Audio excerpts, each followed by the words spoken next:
Bonjour et bienvenue à tous dans le journal de l'économie. L'information est tombée hier. Banque El Marib vient de conclure un partenariat avec le groupe américain Crane Currency. Il est le producteur mondial des produits fiduciaires. Le partenariat porte sur la fabrication des billets de banque pour le marché international. Le protocole d'accord a été signé par le wali de Banque El Marib et le président du groupe américain. Ce partenariat permettra à Crane Currency de soutenir l'expansion de son activité fiduciaire à l'échelle mondiale. Il va collaborer avec Darska, l'unité d'impression de la Banque centrale marocaine. On passe maintenant au secteur du tourisme. 16, c'est le nombre de projets touristiques en cours de réalisation dans la province d'El Jadida. Le coût global de ces chantiers s'élève à 426 millions de dirhams. Ils comprennent des résidences touristiques, des hôtels, des maisons d'hôtes et des espaces de camping. 10 autres projets sont actuellement en cours d'étude. Le montant investi dépasse les 342 millions de dirhams. Ces projets devraient renforcer l'offre hôtelière à El Jadida et accompagner la progression que connaît l'activité touristique. L'année 2014 a enregistré une hausse d'affluence avec un total de 217 000 unités. Et on continue de parler tourisme avec cette distinction pour Ouarzazate. Elle figure désormais dans le classement des 100 villes du monde où les hôtels présentent le meilleur rapport qualité-prix. Et tenez-vous bien, Ouarzazate occupe la 7e place, un bon classement pour la ville et qui s'explique par le prix abordable ainsi qu'à l'excellente qualité de ses hôtels. Un mot du marché automobile national à présent. Il se porte moins bien qu'il y a 2 ans, c'est le moins qu'on puisse dire. C'est ce qui ressort des derniers chiffres des concessionnaires. Sur les 10 premiers mois de l'année, le marché a enregistré une mauvaise performance. Le nombre total de véhicules vendus dépasse à peine les 100 000. C'est une baisse par rapport à l'année dernière. Les ventes ont reculé de 0,45%.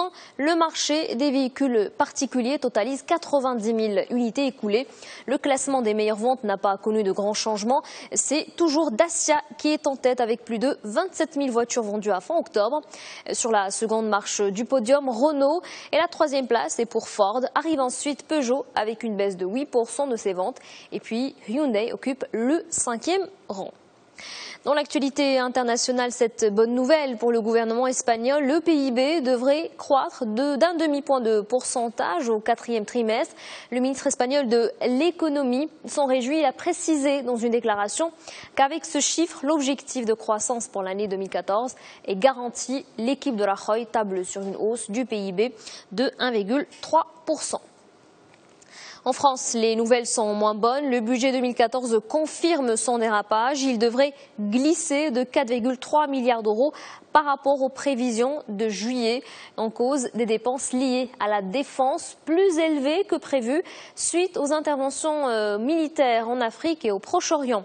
Le déficit sera finalement de 88 milliards d'euros, soit 5 milliards de plus que ce qui était attendu. Pour rectifier le budget, Bercy a présenté de nouvelles mesures comme l'application de la nouvelle taxe sur les résidences secondaires. Et avant de terminer, direction le Royaume-Uni, 2,5 milliards de dollars, c'est la somme que devra verser 5 banques internationales. Il s'agit des Britanniques HSBC, RBS, les Américaines Citibank et JP Morgan Chase et la Suisse UBC. Ces établissements se voient infliger des amendes par les régulateurs américains et britanniques et sont accusés d'avoir manipulé le marché de change. Chaque banque fautive va devoir régler une facture équivalente à au moins 470 millions d'euros. Les établissements financiers mis en cause dans cette affaire auraient trouvé un terrain d'entente avec les régulateurs. Un accord aurait été négocié. Aujourd'hui, nous prenons des actions sévères pour en finir avec la corruption de certains, de façon à ce que le système financier fonctionne pour tout le monde. Ça fait partie d'un plan à long terme pour régler tout ce qui ne marche pas dans notre économie et notre système bancaire. Voilà pour l'actualité économique. Très bonne journée à tous sur notre antenne.